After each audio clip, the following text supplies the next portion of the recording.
Bene, 15 minuti accademici passati, abbiamo aspettato chi non arriva. Amerigo dice che l'assessore si scusa, ha avuto un problema imprevisto e non riesce ad arrivare. Quindi non abbiamo l'autorità dalla nostra parte. Ovviamente ringraziamo il comune che ci ospita in questa, come si dice, splendida cornice. Grazie a voi di essere venuti in questa occasione che, a dispetto, come dire, del numero non elevatissimo, è di una certa importanza, non solo per noi che pubblichiamo come Istresco questo volume, ma assieme all'editore Liberale.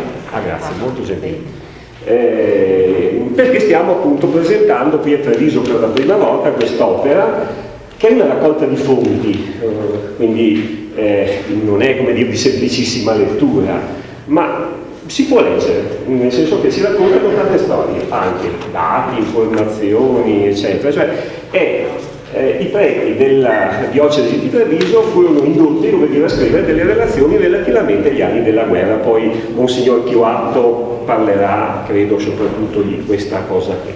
Monsignor Chioatto è qui in quanto è il padrone delle carte, diciamo così. È quello che ci ha dato i documenti, e li conserva tutto. Che li conserva, ecco. Sapete, appunto, le istituzioni religiose hanno una massa documentaria fondamentale e non ancora del tutto esplorato, come nel caso appunto di queste delle fonti che hanno dato luogo a queste relazioni che hanno dato luogo a quest'opera. Viste pochissimo, non quelle che sono state pubblicate, viste perché ce n'erano delle copie delle parrocchie, sostanzialmente Don Morlini aveva visto qualcuna, eccetera. Ma è interessante vederle tutte assieme, nel senso che delle 230 circa che dovevano essere le relazioni, ce ne sono 198, che è un bel numero. No? Quindi il quadro è, se non completo, quasi completo. Quindi quel che è successo, ovviamente visto dagli occhi del parroco di volta in volta, quel che è successo durante la seconda guerra mondiale, qui ce l'abbiamo. No? In questa giornata quindi avremo e abbiamo Monsignor Chioatto che ci parlerà essenzialmente della fonte, immagino. Abbiamo Livio Vanzetto che tratterà il tema di una questione relativa appunto a quella che è una lettura di questa fonte, e poi la curatrice, che è il personaggio più importante in questo momento. Sì. No. Grazie. La curatrice è la dottoressa Erika Lorenzon, che ci ha lavorato un po', un pezzettino, ecco, insomma, no? Quindi mi pare che l'operazione sia partita 4-5 anni fa. 2010. Ancora prima, 2009, con 2008 dalla scoperta. E sono passati un po' di anni, e un'opera così, insomma, ha bisogno di qualche anno di lavoro. Io ne ho fatto una lettura veloce, perché dovevo un po' così, insomma, eccetera. E ci ho trovato parecchie cose di interesse, poi magari vi butto là qualche spunto. Voi che l'avete letta con più attenzione magari mi dite qualche cosina a proposito di questa fonte. Allora, prima impressione, un clero decisamente antifascista e con poche paure ancora per il comunismo. Di solito ci si fa l'idea che fosse un clero fortemente anticomunista, e invece dobbiamo aspettare forse qualche anno, il 47-48, per vedere un clero anticomunista deciso. Ovvio che, dovendo fare una scelta, penso i preti del 45, come dire, non avrebbero scelto il Partito Comunista come referente politico, però non c'è quell'acrimonia che si legge un po' dopo, no? Questo mi è, insomma, una cosa che mi ha abbastanza stupito, no? Poi anche la popolazione, mi pare un cliché storiografico che si è imposto a partire dagli anni 80 da De Felice, in sostanza, ci dice che la popolazione era per la stragrande maggioranza zona grigia, attendista, che non aveva idee politiche. Invece, insomma, anche lì tutto sommato ne emerge una posizione antifascista. Poi non saranno stati né patrioti né tantomeno partigiani, è una minoranza che ha preso ovviamente in mano le armi, però insomma il giudizio che questi danno sul regime mi pare abbastanza chiaro, da come traspare ovviamente dalle relazioni, da quel che così capisco dalle relazioni. Terza cosa, i violenti chi erano? Anche qui io che sentivo i racconti eccetera, dicevo i cattivi sono i tedeschi, sì ovviamente ne hanno fatti, però la violenza maggiore è quella espressa dai fascisti. Poi i tedeschi nella fuga sparano, un po' insomma così, e qualcuno ne uccidono, ma i nomi, i riferimenti, le situazioni di cui ci raccontano i preti mi pare vedano prevalere decisamente gli italiani, ovviamente fascisti, nel perpetrare appunto una serie di violenze. Insomma. Ecco, e poi un'altra cosa, e l'ultima, poi lascio la parola, quando si guarda a vedere il ventennio fascista, ad esempio la propaganda, c'è questa figura incombente del Mussolini a cavallo, il profilo di Mussolini, le frasi di Mussolini. Mi pare nelle cronistorie praticamente è sparito, non c'è. No, è come dire, nel giro di pochi mesi l'uomo è stato cancellato completamente. Ecco, queste sono le mie particolari impressioni, ma adesso do la parola a chi ne sa di più, no? Perché ci ha lavorato su questa fonte. E passo la parola a Don Chioatto. Grazie. Non so se funziona. Beh, ecco, già Gianpier Nicoletti ci diceva la fase successiva che dovrebbe derivare da questa pubblicazione, che è la fase dell'interpretazione poi delle fonti. Io anzitutto volevo fare i miei complimenti e le mie congratulazioni ad Erika Lorenzon, perché ha fatto un lavoro straordinario non solo per la pazienza e l'acribia delle trascrizioni, già questo sarebbe meritevole di per sé, ma proprio se andiamo ad analizzare la pubblicazione vedrete che sia nella parte introduttiva sia nelle singole schede c'è una montagna di notizie che altrimenti sarebbero state con difficoltà reperibili. Le troviamo tutte insieme, tal che se un paese, una parrocchia volesse fare la storia di quegli anni, le trova messe insieme, tanti dati messi insieme. E chi fa questo mestiere sa quanta pazienza ci vuole per andare a reperire ogni singolo dato, non è tutto scontato, quindi io direi che proprio ha mostrato proprio la netta capacità di affrontare un lavoro così complesso. Di questo bisogna dare atto, certamente. Quindi io ho trovato nella pubblicazione molto di più di quanto avrei pensato di poter trovare. Quindi il mestiere dell'archivista nel senso nobile, non solo di colui che custodisce e magari cataloga, ma riesce a dare voce alle fonti, dà spessore alla fonte.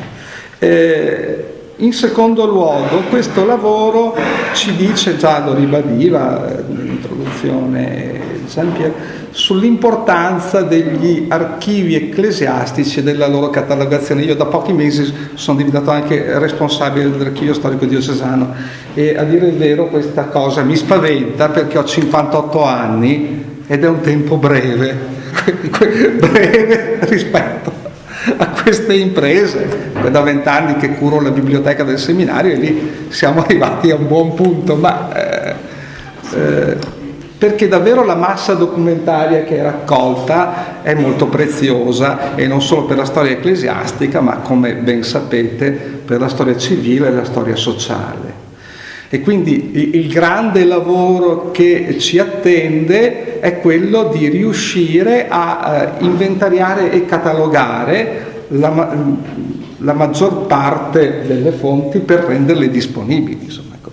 Io in questi anni solo catalogando a livelli evidentemente successivi e diversi l'archivio del seminario sono emerse un sacco di cose che altrimenti non sarebbero potute emergere. Adesso, i fondi personali sono adesso completamente catalogati, mentre nel 2008 non era così. Insomma, un po' alla volta si rende disponibile e si fanno magari scoperte interessanti, perché da una singola lettera si intravedono relazioni che altrimenti non si sarebbero potute intravedere.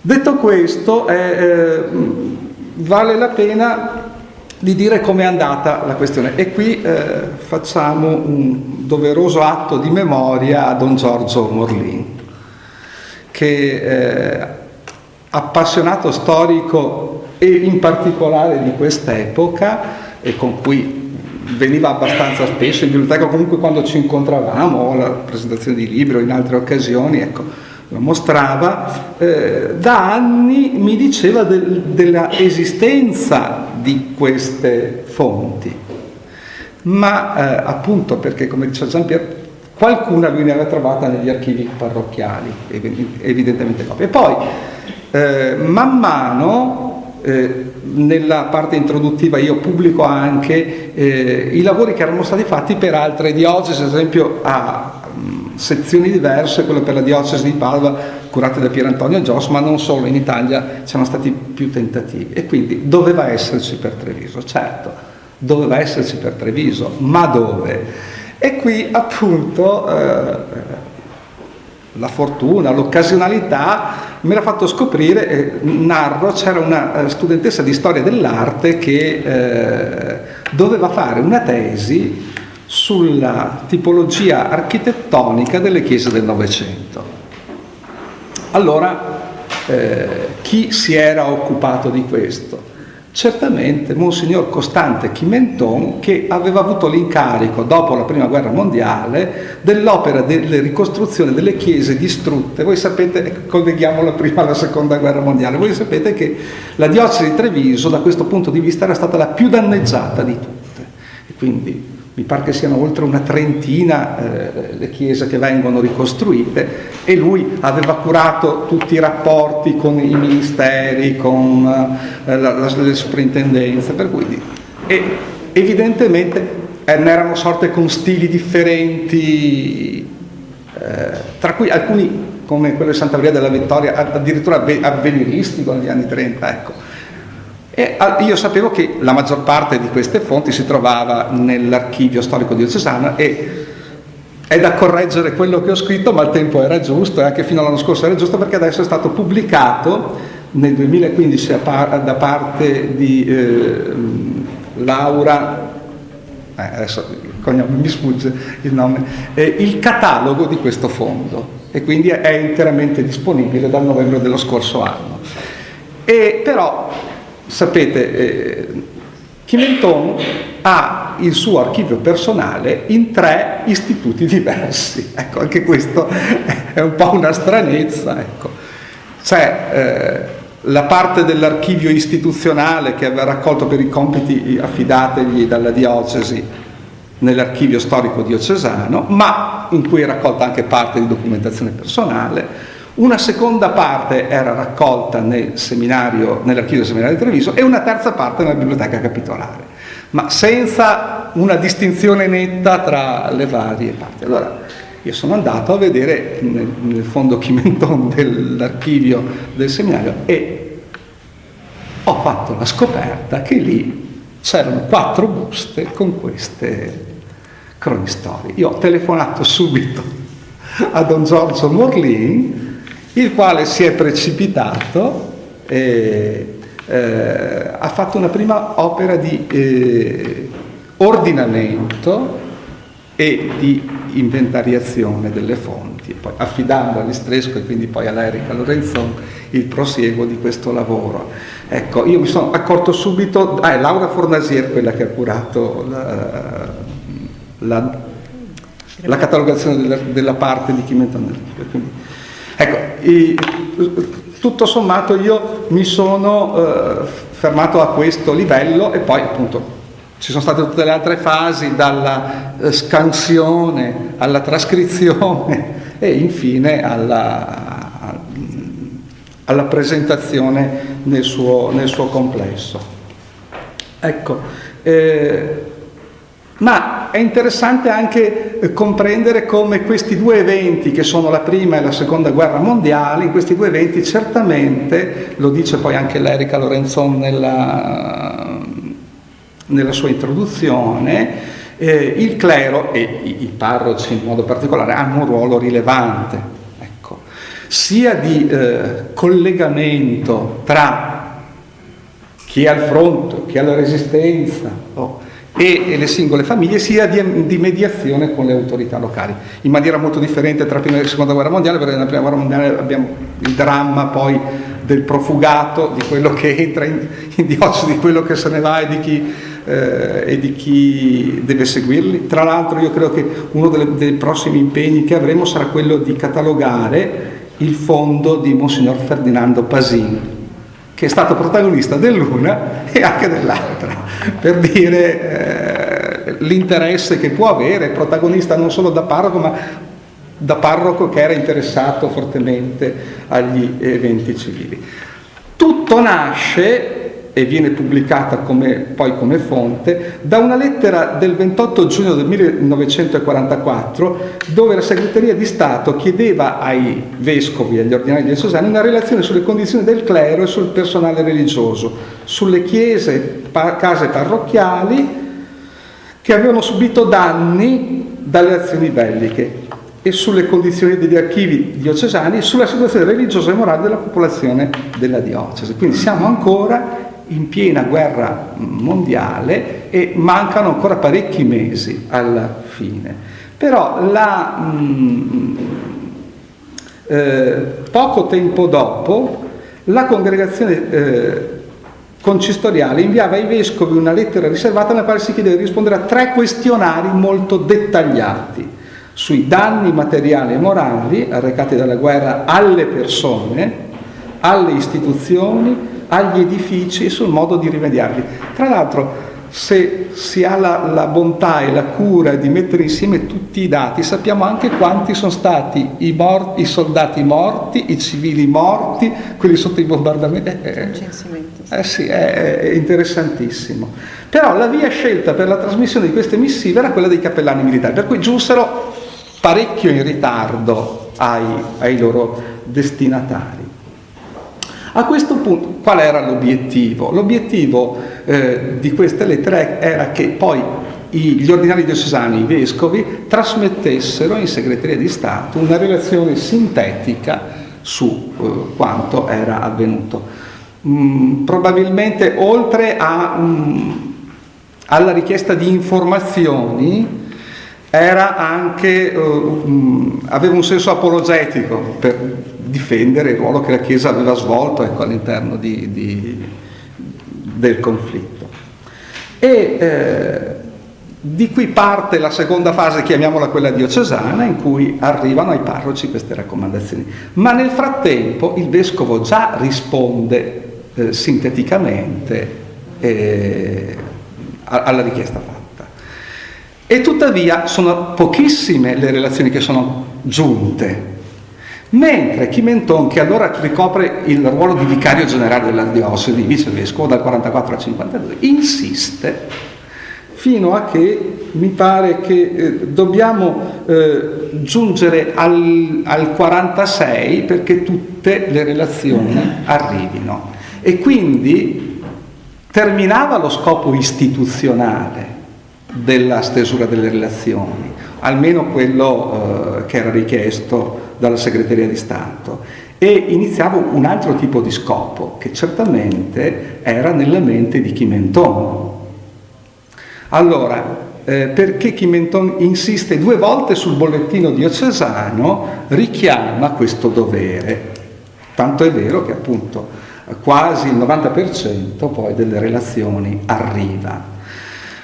Certamente l'obiettivo può essere quello di una documentazione, la stessa che lui era riuscito a raccogliere per quanto riguarda la Prima Guerra Mondiale, e poi il fatto che lui l'abbia custodita una volta cessato il suo incarico da vicario generale, non nell'archivio della Curia, ma nella sua stanza in seminario, poi evidentemente passata nell'archivio del seminario. Io faccio l'ipotesi, ma mi sembra abbastanza verosimile, che lui avesse l'intenzione poi di produrre una ricerca storica, cosa che poi non fece.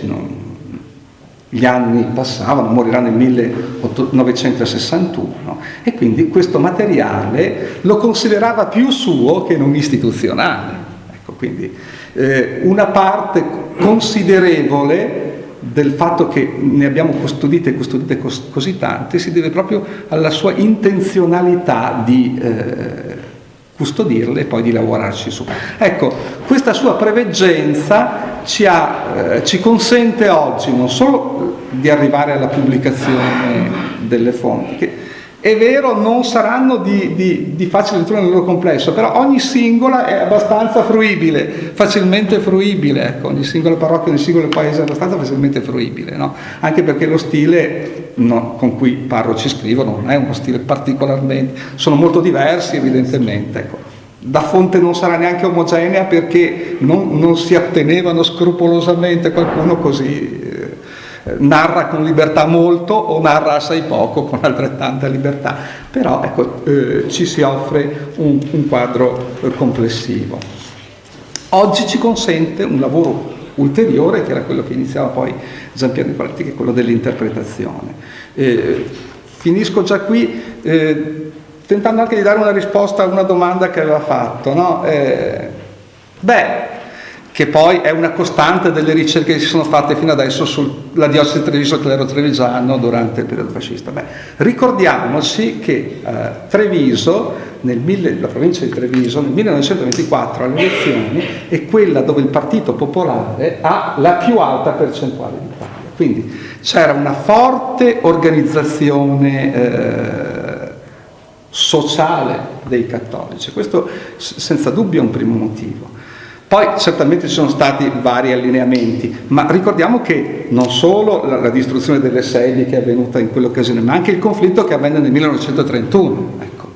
Quindi poi c'è stato un allineamento al tempo della guerra d'Etiopia, però nella sostanza i parroci che c'erano dalla prima guerra mondiale, ed erano tutti molto giovani, quelli fatti da Longhini, ci sono anche nella seconda e quindi erano abbastanza memori. Sarebbe interessante raccogliere anche le memorie di storia orale su qualcuno di questi parroci, perché poi non sono finite da qualche parte, no? Ma la gente ricordava appunto varie azioni, anche così alcune che hanno un certo tipo di ironia. Quindi credo che si spieghi dentro questo. Nel 1946, appunto 45, fine del 45, siamo ancora, a livello nazionale c'è un governo che riunisce tutte le forze che sono uscite dalla resistenza, quindi non si presenta un pericolo immediato come dopo poi. Ma mi fermo qui per dare la parola a Livio. Sì, grazie. Ci ha fatto una storia di come nasce una fonte e come poi finisce nelle mani degli storici, questa cosa che adesso la parola a Livio Francesco, come si dice, non ha bisogno di essere. Buonasera a tutti. È una fonte importante quella che viene messa a disposizione di tutti gli studiosi del Veneto contemporaneo. Fonte importante per tanti motivi, ma credo perché sollecita tutta una serie di riflessioni e offre tutta una serie di spunti interpretativi non solo sulla storia della Resistenza. Questo è per me, la società più grande mi ha riservato queste relazioni, ma direi soprattutto per una storia dei ceti popolari, del trevigiano, del Veneto, del profondo Veneto. Sono relazioni di paesi, soprattutto mancano quelle della città. Quindi fuoco incentrato, l'attenzione è incentrata soprattutto sui ceti contadini, sulla loro cultura, sulla loro mentalità, e poi anche è una fonte utile per la storia politica e elettorale del Veneto del secondo dopoguerra, è una fonte utile per la storia religiosa ovviamente e per tante altre cose ancora. E qui in questa sede mi limiterei a entrare nel merito di una questione interpretativa, passando proprio alla seconda fase del lavoro che ci attenderà nei prossimi anni, no? Su questo tipo di fonte.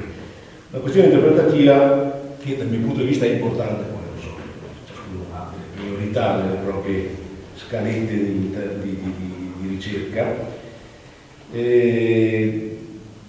Una questione sulla quale queste relazioni dei parroci relative al periodo 39-45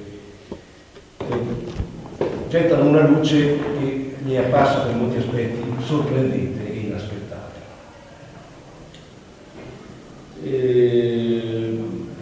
Devo però partire da una premessa che apparentemente c'entra poco con il tema che stiamo trattando adesso, ma costituisce un po' lo sfondo sul quale collocare le nostre riflessioni. Una premessa che serve a capire quale sia stato l'atteggiamento di gran parte della sinistra veneta sul tema del rapporto tra Chiesa e mondo contadino, che emerge bene, come dicevo, da queste relazioni, in particolare appunto durante la Resistenza, ma anche successivamente. Ecco, questa è una questione complessa, ho scelto di esemplificarla con le parole, gli scritti di Giuseppe Gaddi. Ne ho preso uno, insomma, mi paiono significative e sono ben rappresentative. Gaddi è stato un militante comunista, è stato capo partigiano nel Bellunese fra 43 e 45, credo sia stato il segretario del Partito Comunista qui a Treviso nel secondo dopoguerra per un certo periodo. Sì. E poi è stato soprattutto, per quello che ci interessa, uno storico militante del periodo 43-45, ha scritto parecchi saggi, insomma, che offrono spunti interessanti, un punto di vista interessante. E appunto in uno di questi saggi, in un volume pubblicato nel 76, intitolava I comunisti nella resistenza veneta, Gaddi sosteneva che il PC Veneto nel corso della resistenza aveva sostanzialmente ignorato i problemi del mondo contadino e cito letteralmente: ne conseguì il rafforzamento dell'egemonia del clero sui contadini, che fu utilizzata anche per orientarli verso una concezione moderata della resistenza. Insomma, mi pare evidente da queste parole, se ci riflettiamo un attimo, mi pare evidente quale fosse l'impostazione mentale che stava dietro a ragionamenti di questo tipo che abbiamo appena esposto. I contadini non erano in grado di decidere autonomamente, scegliere in prima persona, erano politicamente eterodiretti, come si dice, e il clero era stato più bravo dei dirigenti comunisti a svolgere un ruolo di orientamento e di condizionamento nei loro confronti. Questo è il ragionamento in sostanza di Gaddi, che esprime un po' l'atteggiamento di gran parte della sinistra. E anche perché in fondo Gaddi con queste parole proponeva una impostazione vecchia, teorizzata da Togliatti fin dal congresso del Partito Comunista di Padova del 1947, e secondo Togliatti, lo teorizzò in quell'occasione, il PC non aveva sfondato nel Veneto perché i dirigenti comunisti regionali non erano riusciti, così disse, a sottrarre i contadini all'inganno dei loro leader clericali. I comunisti veneti avevano fallito nella loro azione pedagogica verso le masse, contadine soprattutto, perché battuti dalla propaganda clericale, che aggiungevano i comunisti di allora avevano marcia in più, dato che disponeva, il regime di monopolio sostanzialmente, disponeva della potente arma del ricatto religioso, il famoso, per esemplificare, in cabina Dio ti vede, stanza. Se ci pensiamo, in fondo sta tutta qui, in questa valutazione, in questo tipo di impostazione mentale, sta tutta qui la radice più profonda dell'anticlericalismo veneto. Bene, questa convinzione diffusa, condivisa, circa il ruolo determinante della Chiesa nel condizionamento delle masse contadine, condizionamento politico soprattutto, masse contadine considerate appunto eterodirette, dirette dall'esterno, è rimasta radicata profondamente nella cultura di sinistra fin quasi ai nostri giorni, anzi ancora oggi, mi è capitato di recente di leggere alcuni saggi, molti intellettuali spiegano il Veneto bianco, qui ce lo ricordiamo quasi tutti, insomma, lo spiegano. Bianco intendo la straordinaria compattezza di voto di vaste aree delle campagne venete a favore della DC, per quasi 40 anni, per oltre 40 anni direi, spiegano questo Veneto bianco come il risultato appunto di un uso spregiudicato da parte della Chiesa appunto del ricatto religioso. Questo è il primo aspetto, è un po' lo sfondo sul quale vorrei collocare un altro problema storico strettamente connesso a quanto ho detto, abbiamo detto fin qui, e che vi sintetizzo con una domanda che facevo anche un anno fa proprio presentando il libro di Camilla di Paolo.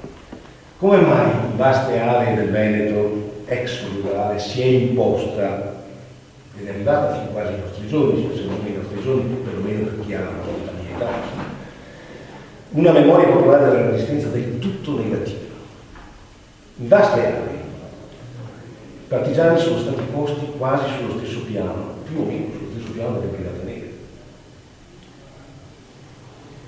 Ma insomma, per gran parte della sinistra la risposta appare scontata, tenendo conto proprio del quadro interpretativo che ho illustrato poc'anzi. Appare scontata, è stata la Chiesa, dicono con nonchalance, a lavorare sotto banco nel dopoguerra per mettere in cattiva luce la resistenza, una Chiesa evidentemente interessata a mantenere anche per questa strada il controllo elettorale e politico delle campagne.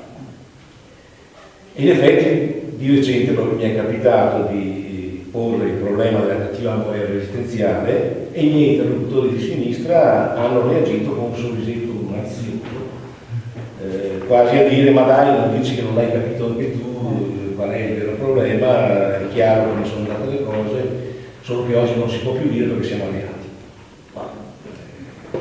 Questa è la risposta. Invece no, non mi è affatto chiaro come sono andate le cose, nel senso che non mi ha mai convinto questa storiella del ricatto religioso e anche della eterodirezione dei contadini. E i miei dubbi hanno trovato conferma proprio nella lettura di queste cronistorie. Non le ho lette tutte, ho fatto però degli ampi sondaggi per zone omogenee che avevo già in mente, quindi sono andate a fare delle verifiche rispetto a delle ipotesi che già mi possedevo.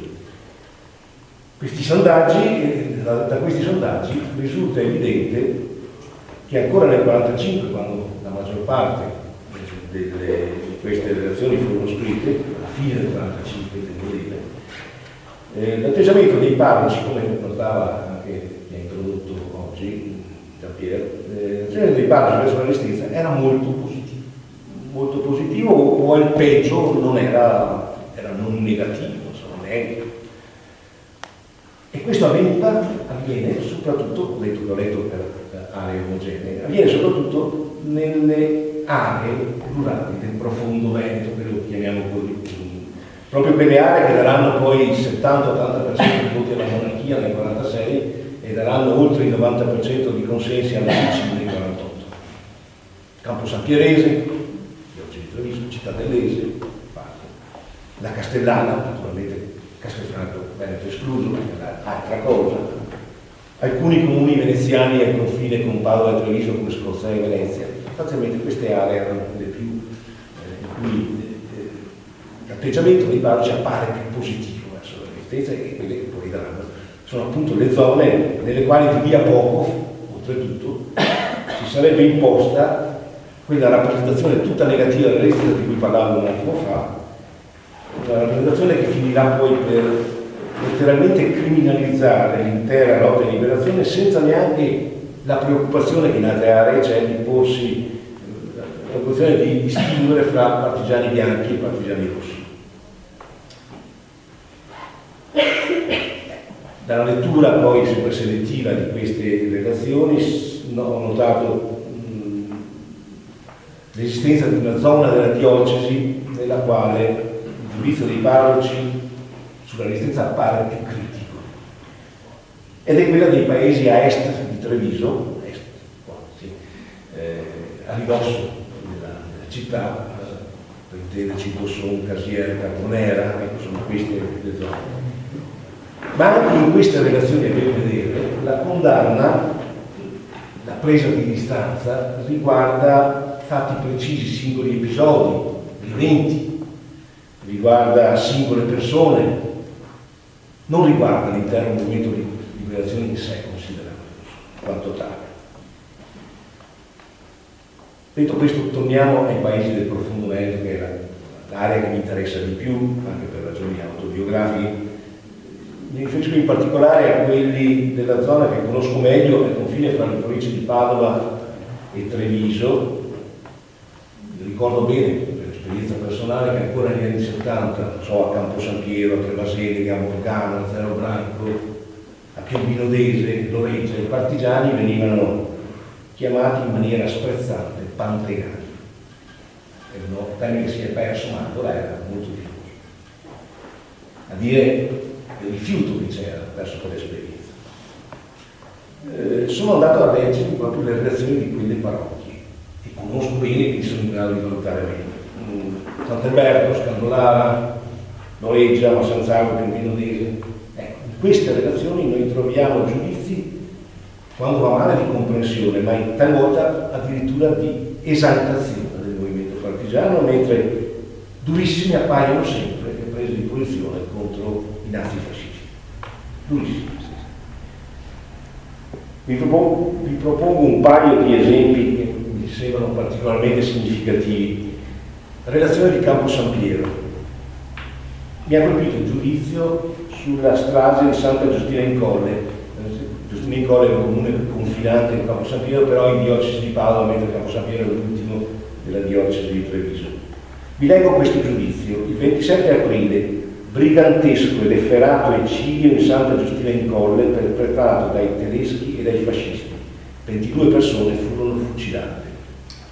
Poche parole, però se noi le analizziamo attentamente vediamo una cosa, che non c'è nessuna concessione in queste poche parole, quell'interpretazione che sarebbe diventata dominante di lì a poco, interpretazione che, come sappiamo, forse qualcuno ha sentito parlare, tende a imputare la responsabilità dell'eccidio ai partigiani locali, le cui iniziative sconsiderate avrebbero in qualche modo provocato, si dice, comprensibile reazione dei tedeschi. E si noti, si dice solo tedeschi. Dimozione totale per i fascisti, che invece sono accusati esplicitamente in queste 3 righe della relazione di Campo San Piero. E quindi ristabilisce la verità dei fatti, perché le ultime ricostruzioni parlano proprio di un'azione premeditata e voluta da fascisti e tedeschi, e con responsabilità assolutamente secondarie di un'azione partigiana che non c'è stata, tra l'altro quella che viene, come si accusano i partigiani locali. Relazione di San Martino di Lupari è ancora più sorprendente. Troviamo una valutazione a proposito dell'uccisione per mano di 2 partigiani della maestra del paese di Borghetto, spia dei tedeschi. La spia che era stata più volte ammonita, e il redattore di questa relazione, credo sia il parroco, lo sottolinea bene, era stata più volte ammonita dai capi della residenza del locale a smetterla, a interrompere questa sua attività che evidentemente era esiziale per il movimento partigiano. Il commento mi pare estremamente significativo che viene posto alla fine della prima parte di questa ricostruzione dei fatti. Chi è causa del suo male pianga se stesso. È pesante, ma è un commento della relazione ecclesiastica. Nel corso dei funerali solenni della Repubblica Sociale, molto solenni, che si celebrarono a San Martino di Lupari, del funerale della maestra, era presente anche il ministro della pubblica istruzione della Repubblica Sociale, Vigini, era parroco, in quell'occasione il parroco fu costretto a dire parole di denuncia, di condanna nei confronti degli autori dell'esecuzione della maestra. Parole che vengono puntualmente riportate nella relazione, quasi con tutti i particolari. E però poi la relazione si conclude con un commento sostanzialmente assolutorio per i partigiani, sorprendente. La maestra doveva essere più prudente e non immischiarsi nella politica, cioè un po' di misoginia forse. Ricordo solo per dire questo episodio dell'uccisione della maestra Scopel, descritto in toni truculenti, sanguinari, ammazzati in qualche modo. Ha rappresentato uno dei cavalli di battaglia usato da Antonio Serena nel libro I giorni di Caino per mettere in cattiva luce il movimento partigiano dell'Aia Padovana. Quindi insomma, sarebbe bastata queste 10 righe della relazione ecclesiastica per mettere a tacere, o perlomeno per porre in seria difficoltà, la ricostruzione romanzata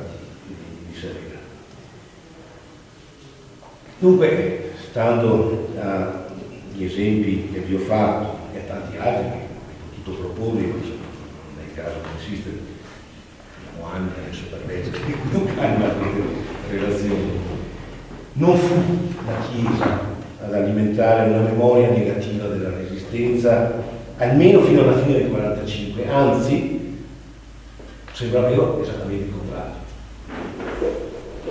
Resta il fatto però che subito dopo il 1946, nei paesi di profondo Veneto, emerse e si impose una memoria totalmente negativa della lotta partigiana, e questo avvenne senza che, per quanto se ne sa, senza che la Chiesa locale abbia contribuito in maniera consistente e determinante a questo esito.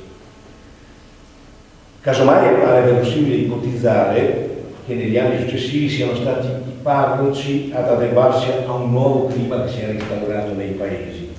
Perlomeno nel senso che in ambito ecclesiastico non si parlò più di resistenza, fino agli anni 60, grosso modo.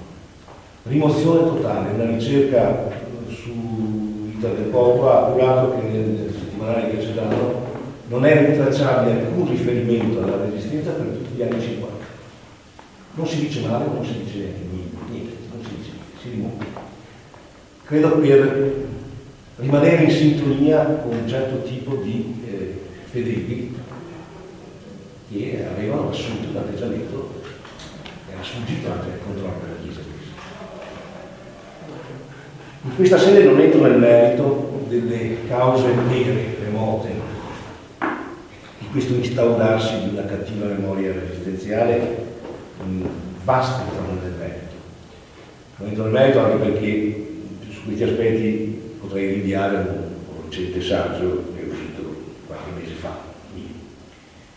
Io mi limito solo a sottolineare un fatto che emerge con evidenza anche da queste pagine.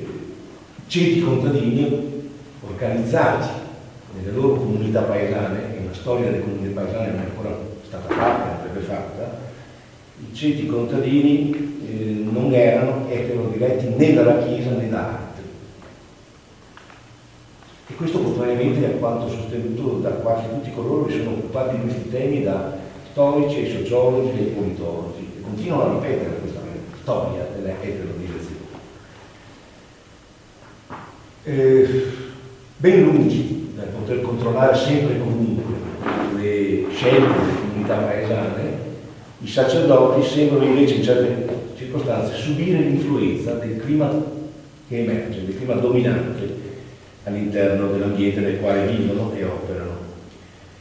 Tra i preti e la comunità, insomma, mi sembra che si instaurino, e lo dico proprio dopo aver letto queste relazioni, sospettavo già da prima, tra il prete e la comunità si instaurano spesso rapporti complessi, dialettici, rapporti dagli esiti non scontati, rapporti che comunque non arrivano quasi mai alla rottura irreparabile, alla rottura definitiva, però ci sono delle tensioni spesso. Perché non si arriva alla tensione? Perché i meccanismi comunitari delle piccole comunità paesane tendono comunque a riportare l'uniformità nell'opinione dominante, a risolvere le fratture e a ricucire strappi che eventualmente si fossero creati. C'è questo meccanismo interno alla comunità. Ecco, a livello simbolico, proprio nel leggere queste relazioni mi sono apparse rivelatrici le controversie che si intravedono spesso fra le righe delle relazioni, le controversie sull'uso delle campane come mezzo di comunicazione tra compaesani. Chi può decidere dell'uso delle campane? La comunità o il padre? Chiudo con questo riferimento alla ragione veduta perché so che Erika ci parlerà proprio di campane, è un argomento apparentemente marginale, ma che mi appare in realtà cruciale proprio per un corretta utilizzazione storiografica di questa nuova fonte che ci è stata messa a disposizione. Mi pare evidente infatti che il senso profondo delle pagine, il senso storiografico delle relazioni che leggeremo in questi due volumi, cambia completamente a seconda della risposta che diamo alla questione se sia l'opinione dei parroci a determinare quella della comunità o se invece i parroci ci limitino sostanzialmente a interpretare e a dar voce all'opinione prevalente a livello della comunità paesana, formatasi in maniera autonoma. Come avrete capito, per quanto mi riguarda, credo sia più vera quest'ultima ipotesi.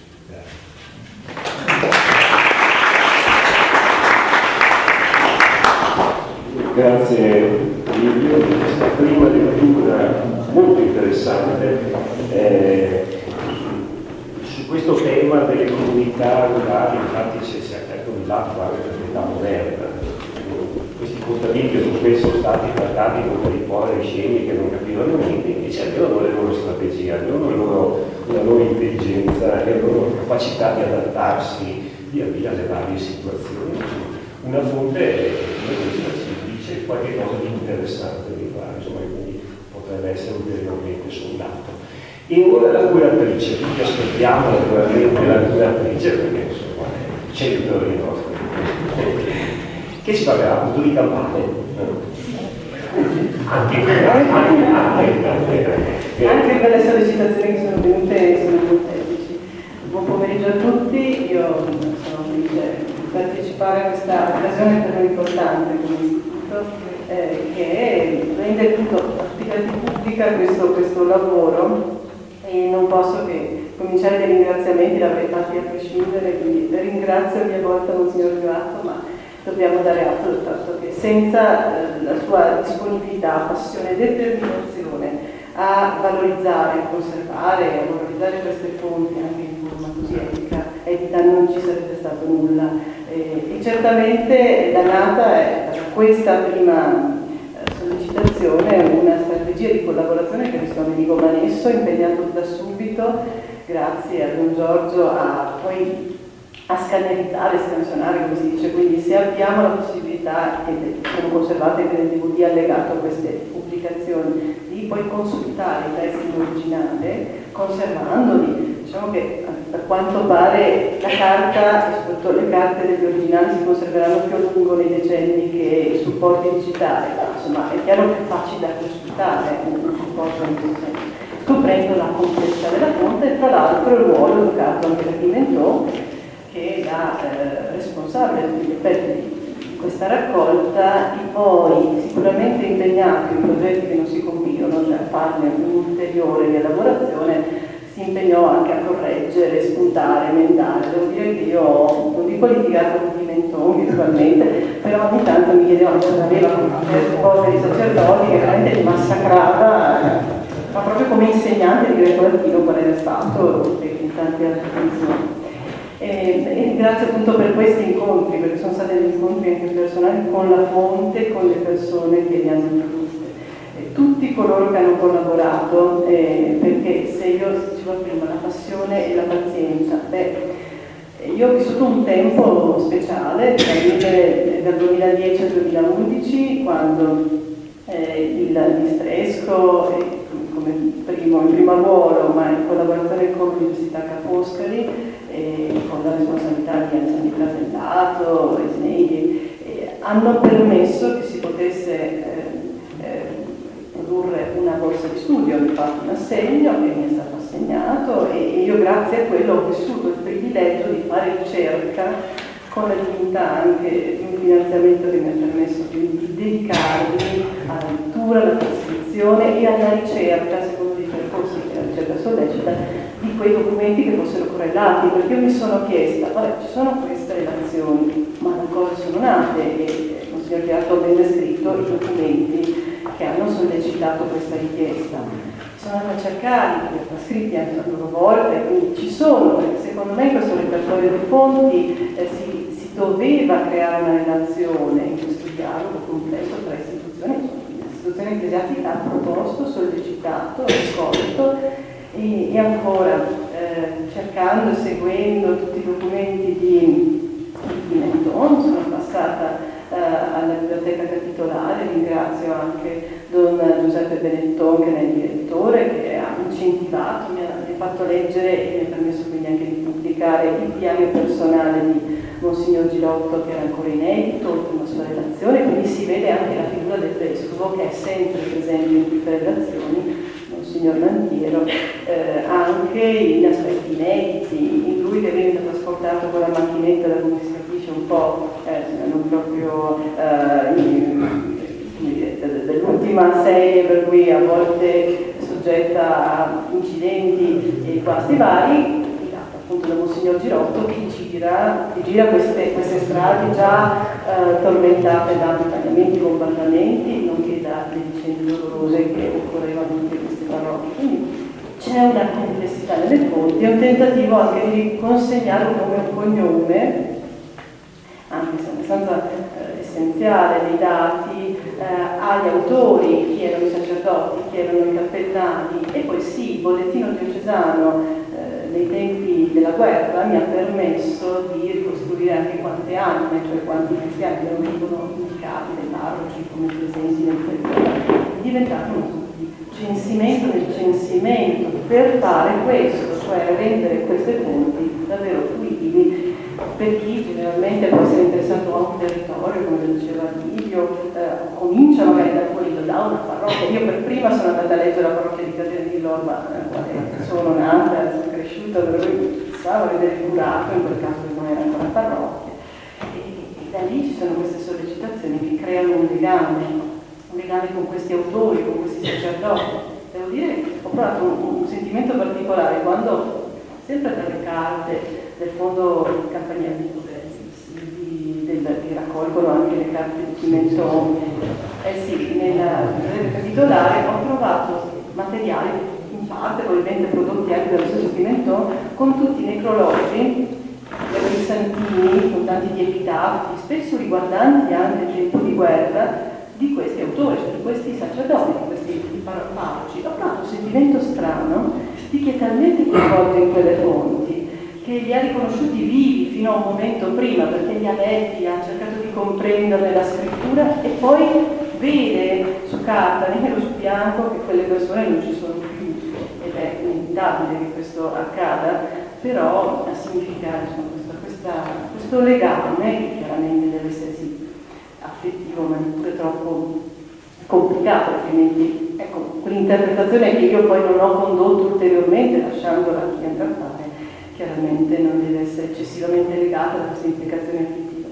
Però è stata una scoperta straordinaria, quindi io sono qui a ringraziare e a ribadire, come si diceva prima, il merito di Don Giorgio Borlin. L'opera gli è dedicata, lui non l'ha vista edita così come la possiamo vedere noi. Io sono convinta che anche oggi in questo momento è molto felice di saperla prodotta. Quest'uomo che io ho conosciuto per il suo entusiasmo, la sua caparbia simpatia, a me piace ricordarlo, appunto, perché grazie a lui tutto questo si è attivato e siamo qua. Allora, le sollecitazioni che sono venute da voi sono numerose, quindi anche la questione della soggettività popolare di questi ceti contadini mi spinge a riflettere in fondo anche su questo, senza trasferire troppo, e spiegando poi questa questione delle campagne. Allora, leggendo questi documenti, certi elementi mi saltavano, mi balzavano all'attenzione, perché probabilmente la mia sensibilità, certo lontana da questi tempi, per certe cose, ecco, dopo tanta fatica, vi assicuro che se uno dovesse leggerlo per qualche motivo tutti in sequenza, a me è successo in un paio di circostanze, 2 giorni immersion, si vive tanta violenza, tanta sofferenza, questo è un dato evidente. Allora, dopo quella violenza, che nel mio caso è appena parzialmente percepita, perché è un'altra cosa viverla, cogliere generalmente la chiusura, i passaggi finali delle cronistorie nel suono libero, pieno di queste campane, che per volontà dei parroci vengono appunto suonate a festa, si canta il Te Deum nelle chiese, quindi queste campane a spromba, tutto che suonano felici, ma nei ritmi più gaudiosi per ore. Per esempio, mi avvertivo soprattutto nel territorio del Montello, come tutte le parrocchie, è possibile che fosse accaduto anche in altri territori, tutte le parrocchie della zona avessero concordato questo suono di campane, per ore il territorio che suona, senso di liberazione profonda, di celebrazione e di quindi, uso di quello strumento che deve essere riservato a fini propri secondo il diritto canonico, che salda un significato che è spirituale ma anche laico, il senso della quasi risurrezione, rigenerazione, quindi questa liberazione. Allora da questo elemento, cui io partecipavo con tanta fatica, con gioia, sono risalita a pensare tanti momenti in cui le campane compaiono. E quando adesso parlava Livio mi è venuto in mente nella conflittualità a volte che accadeva tra i paesani, parrocchiani, il loro parroco, in un momento determinante della storia della guerra, che è l'8 settembre del 1943. Parte di queste cronistorie cominciano alla data dell'8 settembre, si concentrano nel biennio 43-45 ed è quindi ricorrente la formula dei primi anni della guerra, nulla di rilevante, almeno dei parroci vogliono essere sintetici. E l'imitazione 39 che veniva data, 45 che veniva data da Pimenton delle sollecitazioni ai parroci, effettivamente poteva trovare poco accoglimento, almeno meglio iniziare la guerra a tutti gli effetti inizia nel 1940. Però quel tempo iniziale di una guerra tra nazioni, una guerra fascista, ideologicamente combattuta chiaramente contro le potenze alleate, viene metabolizzata con normalità, con comprensione, molto più simile in tanti aspetti alle guerre precedenti, e che già il fascismo aveva condotto, non mi riferisco solo alla prima guerra mondiale. Quindi con l'8 settembre c'è una situazione che può essere ricondotta a quella che gli studiosi come grido il crollo dello Stato, un momento di interruzione di quella che è l'ordinarietà della guerra e della vita sociale. Quindi cosa accade poi? Immediatamente l'occupazione nazifascista, l'istituzione della Repubblica Sociale, i bandi, quindi un sovvertimento generale degli equilibri sociali e politici del territorio. Ma in quel momento, l'8 settembre, così come per i soldati al fronte, anche per le comunità venne subito recepito, o in buona parte recepito, come la fine della guerra. La fine della guerra, quindi un momento da festeggiare. Quindi si chiede, ma in certi casi esplicitamente si paga, a Spinea accade questo, con lo scandalo quasi del parroco, che si paga rapidamente il parroco, 8 settembre 1943, la notizia dell'armistizio, sebbene da molti pensato, colpì la maggior parte della popolazione, che non sapendo come fare, pensò bene di esporre la bandiera e correre dal parroco, suonare le campane e cantare Te Deum in chiesa. Nella piazza c'è cui il signor ragioniere Attilio Merlin, allora podestà, parlò in pro della patria e a danno dei tedeschi. Offrì lire 50 perché si suonassero le campane. Ora in quel caso l'arciprete insomma assecondò con un certo imbarazzo, ma in generale c'è chi asseconda questo imbarazzo. In altri invece c'è la determinazione a dire no, non è giusto.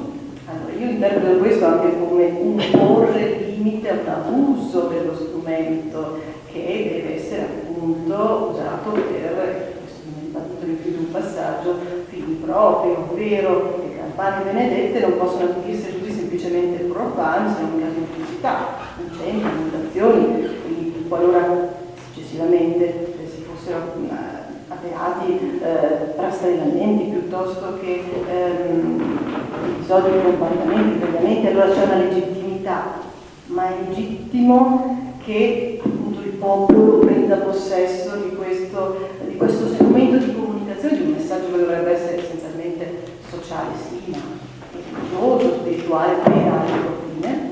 E quindi molti parroci esplicitamente dicono: io ho impedito questo, non me ne pento perché io già presagiro, è chiaro che la scrittura è anche a posteriori, conferma infatti questo caos che si apre, questa degenerazione, questa anomia in cui i parroci stessi si trovarono in una situazione anomala, in quella situazione in cui dovettero assumere un ruolo, un potenziamento del ruolo. Ernesto Brunetta ha parlato di questa funzione benedettina, supplettiva, di surroga appunto che la Chiesa e le istituzioni ecclesiastiche, che i parroci in primis, il vescovo naturalmente, si trovarono a svolgere in un contesto in cui, come dicono molti studiosi, chi agiva legittimamente il potere? La Repubblica Sociale, i nazisti, elaborato e determinato questo equilibrio politico o chi altri.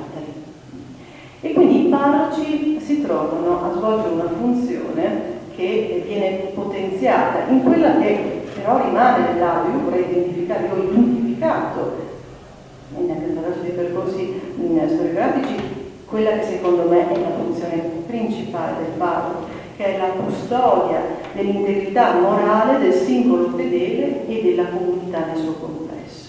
Lo si colpisce, lo si nota chiaramente nella prima fase della guerra fascista, vedi i parroci impegnati nella corrispondenza a tutti i singoli soldati, nelle partecipazioni nei casi di Fausto in cui devono comunicare loro la morte eventualmente del familiare in guerra, e si impegnano a mantenere quindi la moralità con i santini, con le preghiere, il legame spirituale così all'individuo e al tempo stesso alla comunità. E la popolazione tutta partecipa a questo. Ecco, quando si parla della soggettività popolare, io trovo che il primo elemento di partecipazione attiva, significativa della popolazione che rimane civile a casa, e che ha i parenti in guerra, e poi successivamente i figli o parenti impegnati in quella che è la guerra di opposizione e di resistenza contro l'occupante. Ecco, la forma più importante, lo dice Francesco Vangeli alcuni decenni fa, di partecipazione in massa alla guerra, è quella che si compie nel culto, nella pratica liturgica. È chiaramente una partecipazione di matrice cattolica che vede le comunità stringersi in questo atto solidale attraverso appunto i culti, i riti che sono lineari, le cerimonie settimanali, quotidiane, più riti che vengono costantemente riproposti. I 5 sabati, che è una preghiera devozionale mariana, che io non conoscevo onestamente, che vedo sistematicamente, evidentemente una scelta deliberata a livello diocesano, fatta come atto di protezione, ispirazione anche delle colpe, perché c'è questa implicazione per proteggere le comunità. Vedi una partecipazione massiccia, e questi sacerdoti lo registrano, si esaltano anche nel rilevare questa capacità di condurre la comunità, difendendola attraverso quelle che sono le strategie, diciamo, proprie del Ministero contro tutte queste violenze, queste fatiche. L'estensione del ruolo, che dicevo già prima, vede questi parroci impegnarsi ulteriormente a tenere insieme la comunità qualora questa venga minacciata, e ora ci sono casi di rappresaglia o l'accusa contro i fascisti, i nazifascisti, contro alcune persone della comunità perché imputate di atti di sabotaggio, perché imputate appunto di atti presunti almeno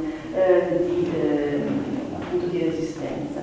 E sempre c'è la mediazione del parroco, nel caso delle vere e proprie rappresaglie, prima ancora della morte, della deportazione, che spesso coinvolge i parroci, subito si cerca di coinvolgere anche il vescovo, quindi la rete istituzionale si consolida intorno a queste comunità per preservarne la vita e gli equilibri intorno.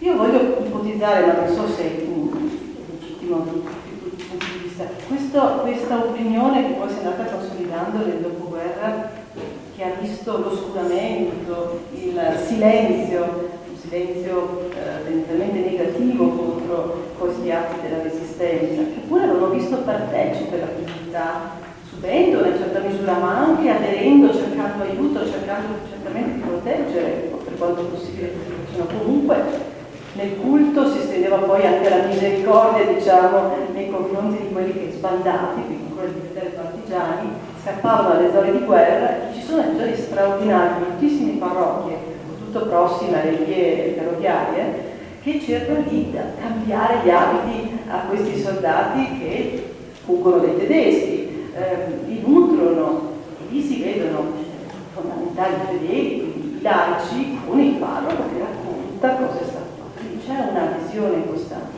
Certo che dopo 2 anni di sofferenze profonde, in certi contesti anche di tragiamenti, di bombardamenti importanti, la violenza gioca un ruolo significativo. La violenza, questi traumi faticano evidentemente a essere interpretati o rielaborati significativamente, quindi si allontana.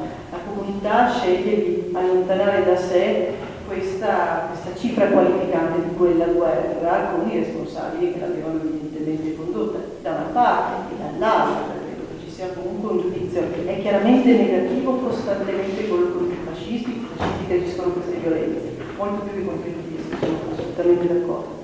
Però in questo contesto anche la violenza subita comunque da tutta la comunità, tanti sono le rappresaglie, le istituzioni di paesi, di case, che difficilmente, come dire, si cerca e si riesce a conservare memoria significativa e positiva di questi fatti. È un approccio, non bisognerebbe andare approfondendo questi aspetti.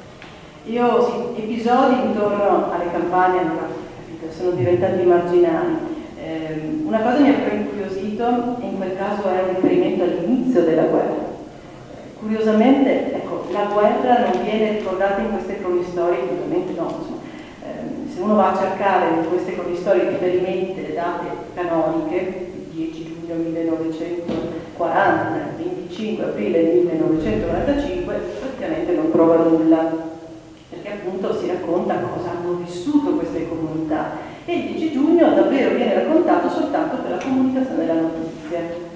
Il 25 aprile è insignificante perché il 25 aprile sono giorni di forte tensione, ma deve ancora iniziare la fase finale in pianura che porterà in certi casi ad azioni partigiane, in altri casi a opere di mediazione e compromesso con i tedeschi che evacueranno, se ne andranno e poi arriveranno intorno al 31 maggio le formazioni armate. Quindi effettivamente sono insignificanti. Sul 10 di giugno ho trovato questo episodio che era curioso, e come il campanile, quindi questo strumento di suono, di voce, di mediazione che la Chiesa ha per comunicarsi, comunicare al pubblico, venga a tutti gli effetti occupato dalle forze militari e quindi per alcuni giorni smette di suonare, riprende a suonare proprio il 10 di giugno.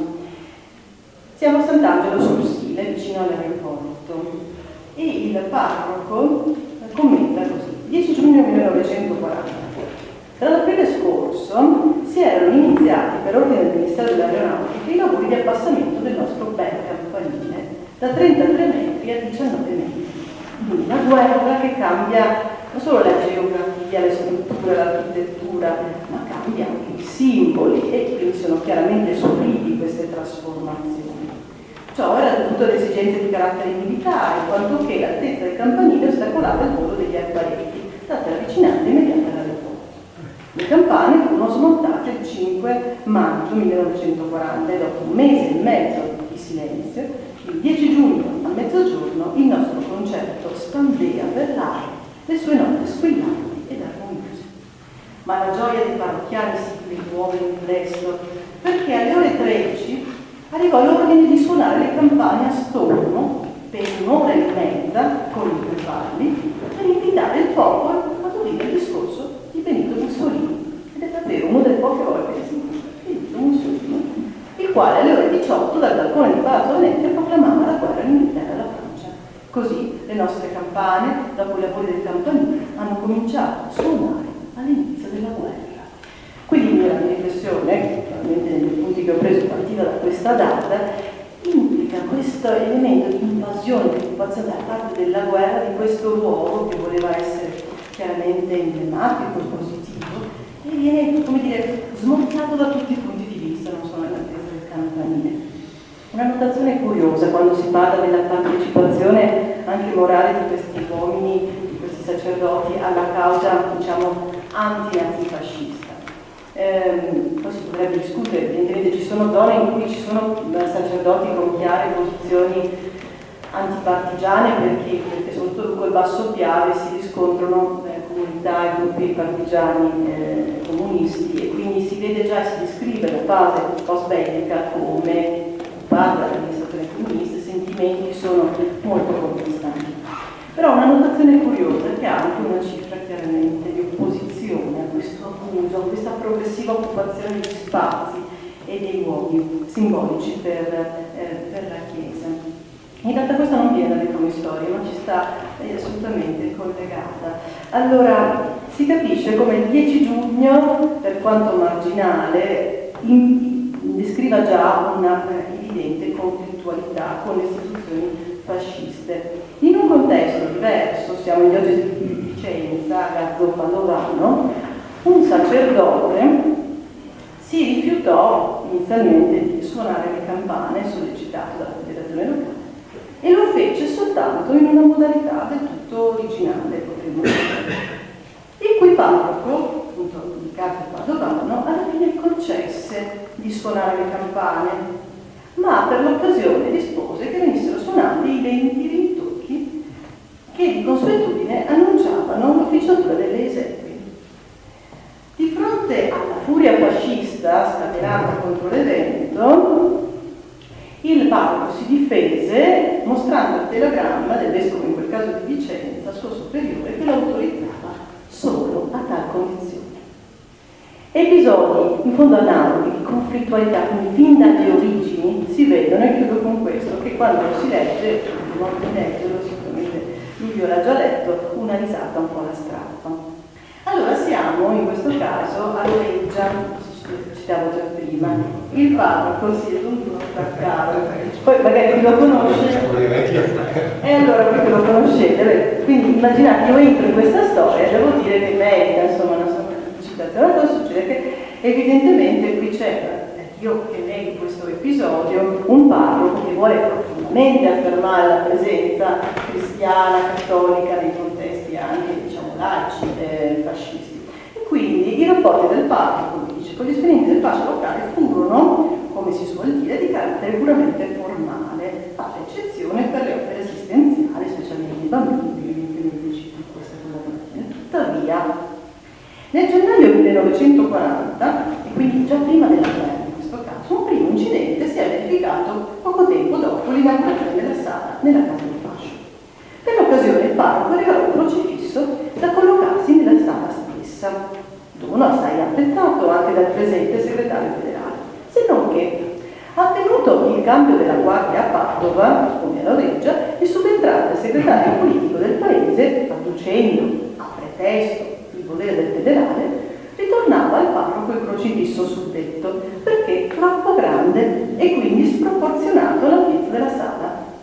Per tutta risposta, il parroco lo fece appendere, il crocifisso naturalmente, sulla facciata esterna della canonica vecchia, prospiciente la strada provinciale, facendovi scrivere sotto a lettere cubitali Posuerunt mei vis, con la traduzione in dialetto, i mega parla sulla strada. Grazie.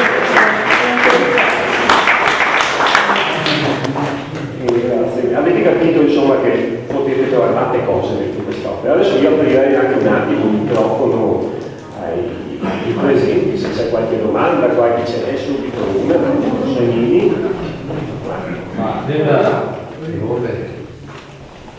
esame del periodo, il fatto della posizione del clero rispetto alla popolazione abbiamo delle nostre province contadine, perché hanno avuto questo grande prestigio. Tu citavi il 24, le dimostrazioni del 24, no? E fino al 60, 65 ha avuto 70% anche. Ricordatevi che alla fine del 400, già quando oggi è posto, i nobili veneziani che hanno fatto i soldi col commercio investivano in campagne a colpi di 5, 10, 20 mila ettari, e credo che pochi padronato c'è stato più feroce con i contadini come questi. Loro ragionavano, 3.000 maiali, 8.000 vacche e 10.000 contadini. Questo è durato fino a non quando ero bambino, io credo che in parte era ancora così. Quindi i paesi italiani, questi contadini analfabeti, pieni di malaria, di pellagra, dovevano scrivere una lettera o raccomandarsi al signor Conte che magari gli desse lavoro. Da chi andavano? Andavano dal prete, andavano dal parroco, non andavano mica da nessuno. E allora ecco perché in questo Veneto bianco la figura del prete, che era nella parte di origine contadina, questo sacerdote, aveva questo prestigio, perché era l'unico che poteva difendere una massa di svelati contro i nobilastri padroni veneziani. Poi l'atteggiamento successivo durante la guerra, questi sacerdoti sapevano benissimo che nel 1936, nel 1939 in Spagna, i comunisti e gli anarchici avevano ammazzato circa 6.000 religiosi, per cui 14 vescovi. Sapevano. Ecco, è spiegabile Montegana, è spiegabile anche il parroco di Breda, il minacciato di morte e tanti altri, ma andavano sempre e comunque a difendere i giovani arrestati della loro parrocchia. E molto spesso, se leggiamo, che i tedeschi davano più credito al sacerdote, ci facevano liberare piuttosto che non i fascisti. Quindi c'è stato senz'altro qualche sacerdote, come si dice, che era anticomunista. D'altra parte è difficile sapere che pochi anni prima 6.000 quei colleghi erano stati ammazzati. Ciononostante, vedete che hanno fatto molto presa sulla popolazione. Non era che sia un dominio intellettuale, era un dominio di affetto, di riconoscenza. Per quanto riguarda la sinistra partigiana, citavi il libro di Gaddi, no? Che io leggo, l'ho regalato come stesso quel libro. La nostra sinistra partigiana è stata di importazione fino alla primavera del 1944, perché non c'erano i squadri. Dalla provincia di Bologna, 120-140 comunisti furono mandati in provincia di Belluno, poi sul Cansiglio, perché mancavano i padri. Quindi dopo si è sparso e ci fu anche una gran parte delle brigate Garibaldi di organizzazione comunista, però la prima parte fu Villavivo, perché mancavano completamente i quadri. Gaddi parla proprio di questo.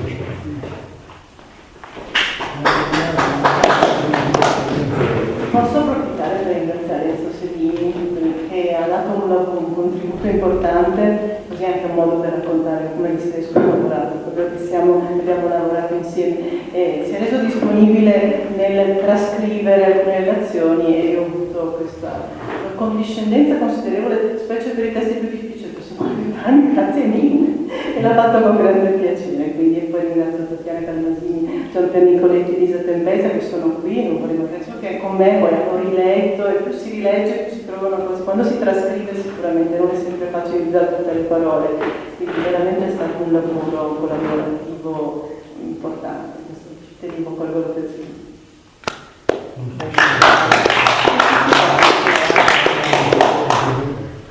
Intervenire, più che una domanda è stata una puntualizzazione, una giusta puntualizzazione appunto su questi rapporti.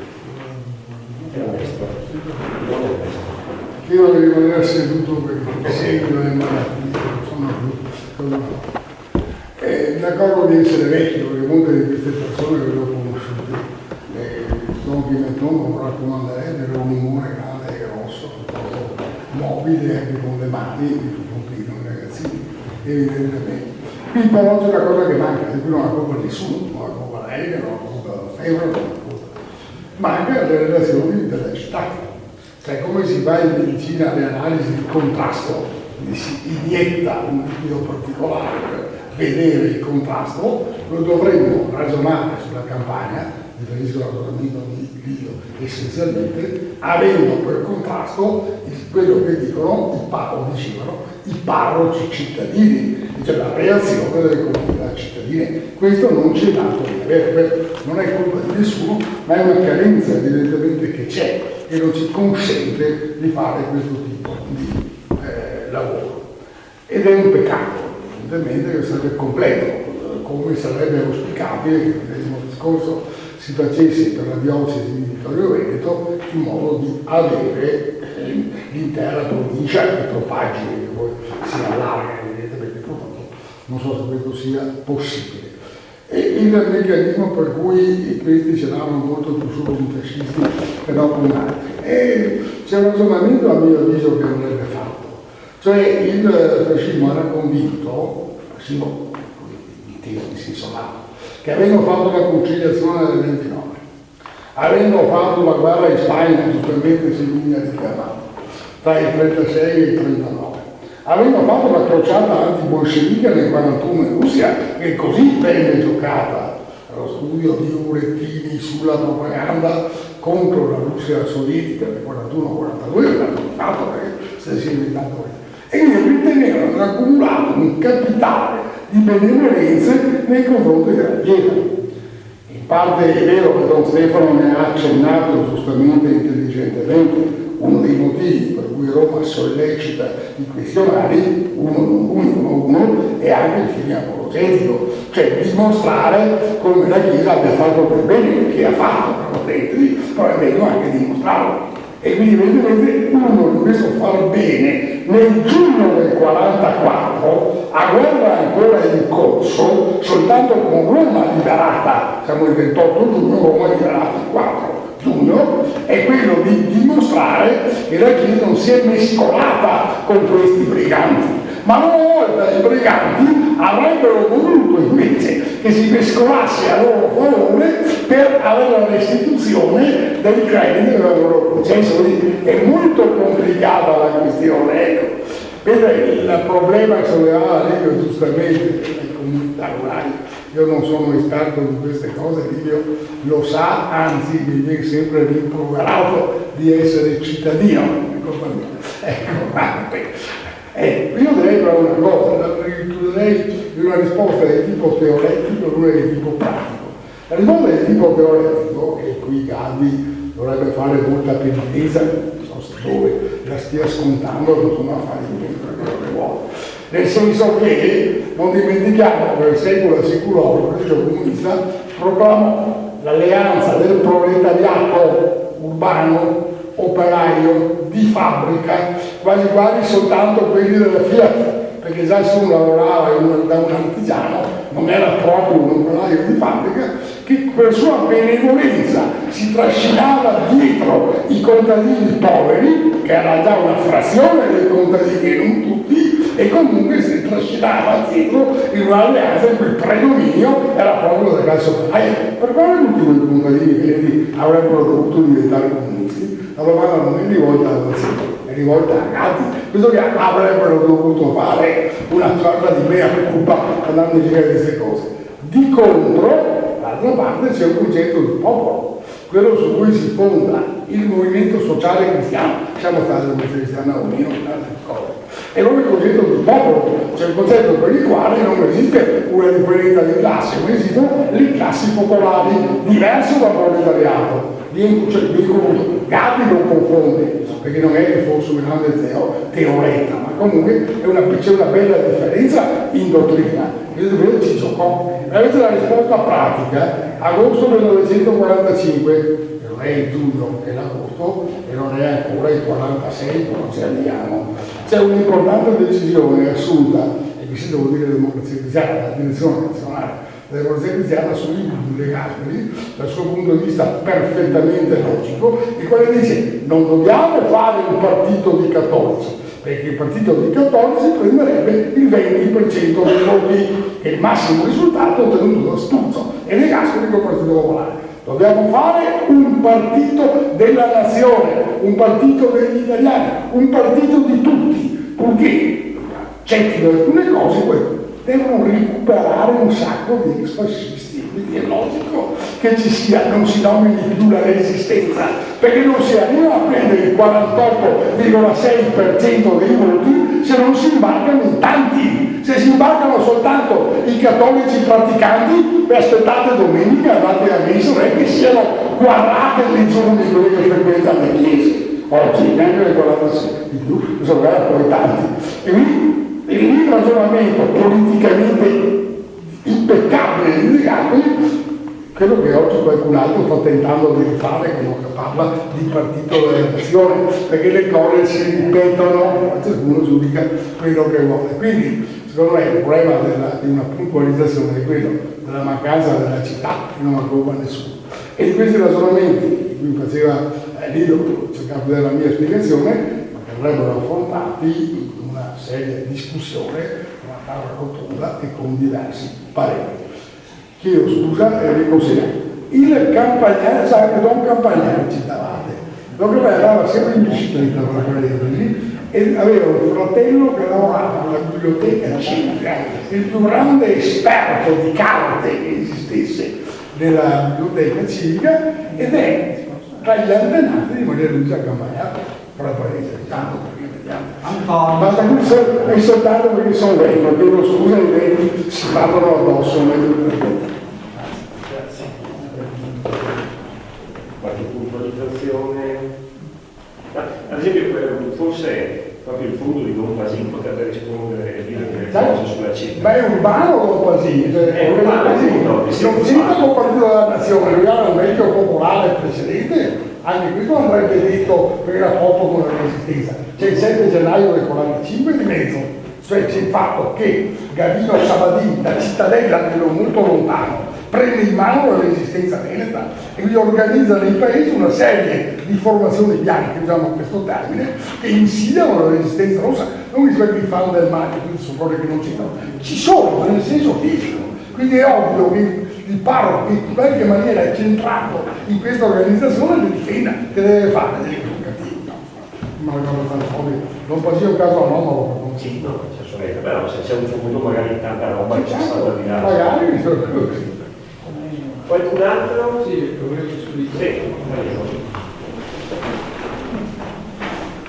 Volevo dire, sì, buonasera, mi chiamo Carlo Vedioli. Volevo dire al signore qui a destra, non so, sì, che prima ha detto, non so, sono stato in parco che influenzava la comunità o la comunità che influenzava il parco.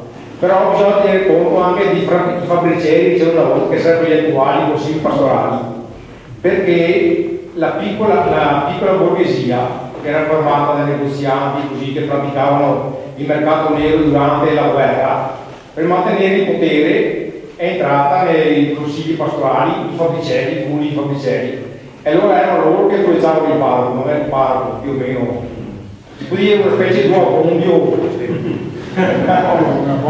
Grazie. si apre un altro fronte qui. Non so se qualcuno vuole intervenire. Una puntualizzazione sui parroci di origine contadina non è affatto vero, fino alla fine dell'Ottocento non è vero, perché io ho letto nel Settecento e nella prima metà dell'Ottocento sia le richieste di ingresso sia i registri del seminario dove mettevano la paternità, i figli, cioè i ragazzi poveri che avevano vocazione andavano negli ordini religiosi dove non si doveva pagare la retta. Per entrare in seminario si doveva pagare la retta, quindi o c'era qualcuno, poteva essere anche il parroco del luogo o qualche famiglia abbiente che faceva questo, ma in genere fino alla seconda metà dell'Ottocento la maggioranza dei preti è di origine della classe media, non di origine contadina. Sì. E invece questa evoluzione cambia tra la fine dell'Ottocento e il Novecento. Ecco. La prima metà del Novecento quasi esclusivamente è di origine contadina. Tanto per precisare. Bene. Chiudiamo, ma prima mi è dato anche un compito, forse non tanto piacevole, di fare il correttore, nel senso che noi, come avete sentito, abbiamo fatto una grossa operazione. Listresco con San Liberale, ci abbiamo messo anni di lavoro, guardatevi la ragazza che è uscita insomma segnata da questa operazione profondamente segnata, tanti ci hanno lavorato, un DVD, la stampa eccetera eccetera eccetera, quindi noi peroriamo la causa appunto che questo libro venga acquistato. E diciamo che insomma ha un certo costo, per di copertina 120, però per i presenti solo 80, per gli iscritti 50. Adesso mi verrebbe da fare una battuta, considerate, poi la Erika mi odierà, sono molto utili questi libri qua perché nella vostra libreria fanno da sbarramento interno a tutti gli altri che crollano. Vero? No, al di là delle battute, io credo sia, l'avete un po' capito che alcune cose che sono state dette, avete visto, hanno rilanciato le questioni, perché sono tante qui dentro le questioni che vale la pena di riprendere e di analizzare, di riconsiderare, eccetera. Come è stato giustamente detto, magari non vi metterete a leggerlo in sequenza da oggi fino alla fine del mese. Si può leggere appunto capitolo per capitolo, relazione per relazione, no? Come avete visto anche dalle letture che sono state proposte da Erika e da Livia. È una lettura interessante, anche divertente per certi versi, perché ne esce appunto una realtà che spesso ci hanno raccontato con altri toni, con altri punti di vista, eccetera. Quindi è una scoperta continua che vale la pena di fare.